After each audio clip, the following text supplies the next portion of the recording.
శ్రీకృష్ణ దేవరాయలు యాదవ కులస్తుడు అని చెప్పేసి మీ దగ్గర ఎలాంటి శాసనాలు ఉన్నాయి? చక్కని మాట, చక్కని మాట. శ్రీకృష్ణదేవరాయల వారే వేయించినటువంటి కాహళ్ళి గ్రామ శాసనం ఉందండి.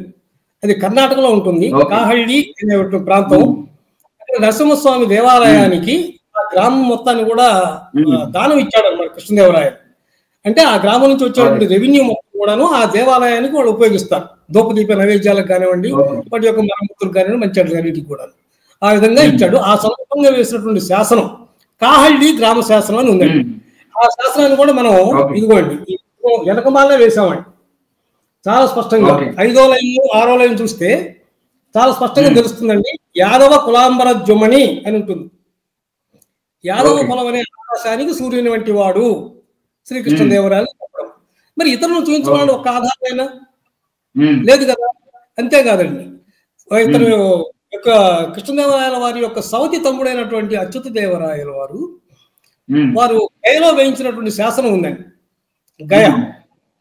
గయలో వేయించినటువంటి ఆ శాసనంలో చాలా స్పష్టంగా తన ముత్తాతను చాలా స్పష్టంగా చెప్పుకున్నాడండి.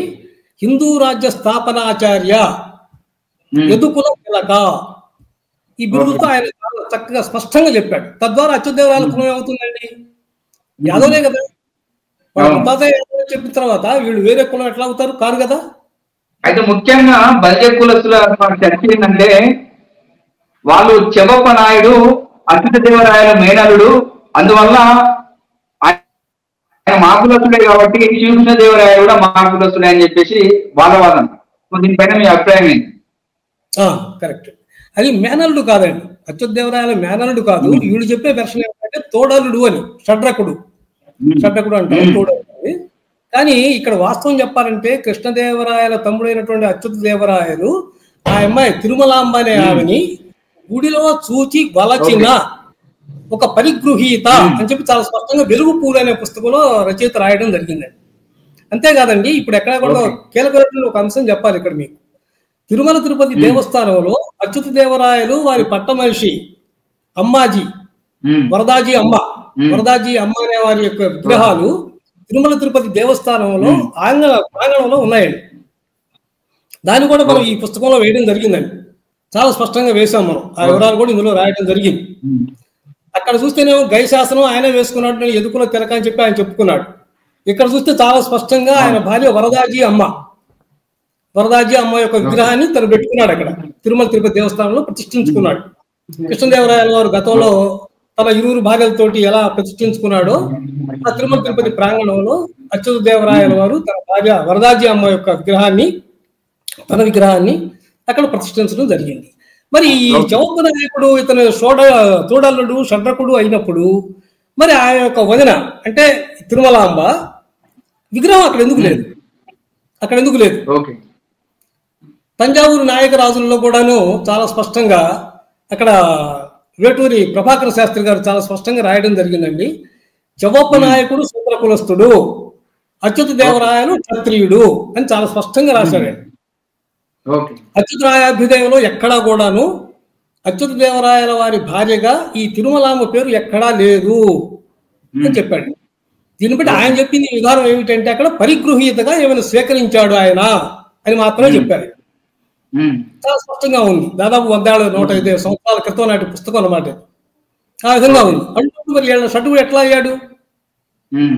ముత్తాతే తను యాదవ కులస్తుడని చెప్పి ఆయన వేసుకున్నాడు కదా శాసనము. ఎలా అయ్యాడు? కాదు కదా. తర్వాత మరొక ఆధారం చెప్తానండి. నంది తెమ్మన గారు ఉన్నారు, ముక్కు తెమ్మని కూడా అంటారు వారిని. కృష్ణదేవరాయల వారి ఆస్థాన కవి.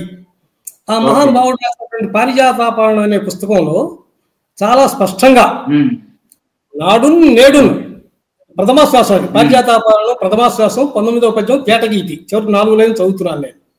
నాడు నేడు యాదవాన్మయమునందు జననమందెను వసుదేవ మనుజ విభుని కృష్ణుడను పేర నరసేంద్రు కృష్ణదేవరాయణను పేర ఆదినారాయణుడు అని రాశాడు.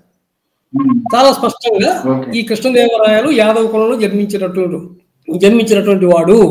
ఆనాడు కృష్ణుడు కానీ ఈ రోజు కృష్ణదేవరాయలు కానీ సాక్షాత్తు ఆ నారాయణ యొక్క అంశేను అని చెప్పి వాళ్ళు చెప్పారు.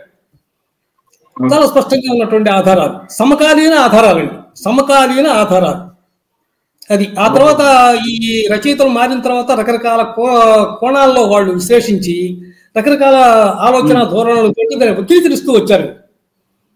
ఈ రోజు చరిత్రకారులు కొద్దిమంది చాలా నిజాయితీగా రాస్తున్నటువంటి మహాత్ములు ఉన్నారండి, వారి ప్రణామాలు. కానీ కొంతమంది చరిత్రకారుల పేరుతోటి చరిత్రను దారుణంగా వక్రీకరిస్తున్నారండి.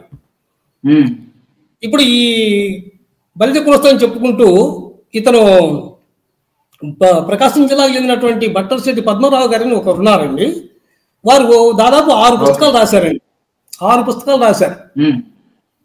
పొద్దాక మార్చి అయ్యే విషయాలు రాస్తూ 6 పుస్తకాలు రాశాడు. పాపం ఆయన రాసిన ప్రతి పుస్తకం నాకు పంపిస్తూ ఉంటాడు ఆయన.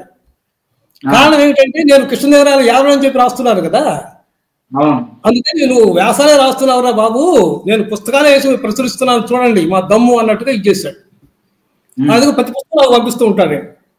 ఆ విధంగా వాళ్ళు రాసుకున్నారండి, ఆధారాలు ఉన్నాయి. మన పుస్తకంలో కూడా వాళ్ళు ఏదైతే తప్పులు చెప్పారో, చరిత్రను ఏ విధంగా వాళ్ళు వక్రీకరించారో వాటన్నింటికి సంబంధించినటువంటి సవివరమైనటువంటి సాక్ష్యాధారాలతో ఇందులో రాయటం జరిగిందండి. వాడు ఆ పుస్తకంలో ఏ పేజీలో ఏమి రాశారు, ఇది కేవలం ఒక మొదటి పుస్తకానికి వాడు రాసినటువంటి తప్పులు ఈ పుస్తకంలో దాదాపు సగం ఉన్నాయండి. సగం ఉన్నాయి.